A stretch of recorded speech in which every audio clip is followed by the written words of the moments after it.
কাঁচা গাছ চাষ করুন, খামারে দ্রুত লাভবান হন।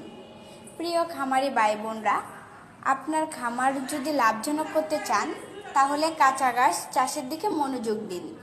আর যদি আপনি সেরা ফলন চান তাহলে হাইব্রিড সরগম সুদান গাছ চাষ করতে পারেন। এই ঘাসের উপকারিতা, বৈশিষ্ট্য এবং বাজারে এর চাহিদা দিন দিন বাড়ছে, যা আপনাকে দ্রুত লাভবান হতে সাহায্য করবেন।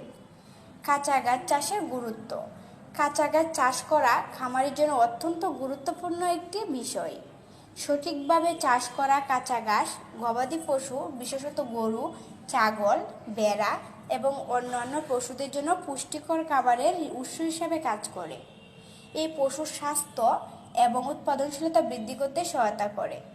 তবে কাঁচা ঘাসের মধ্যে হাইব্রিড সরগম সুদান ঘাস বিশেষভাবে গুরুত্বপূর্ণ, কারণ এটি খুবই পুষ্টিকর এবং গবাদি পশুর জন্য উপকারী। আপনারা যারা সুদান ঘাস চাষ করতে চাচ্ছেন তারা স্ক্রিনের নাম্বারে যোগাযোগ করুন অথবা ইনবক্সে মেসেজ করুন।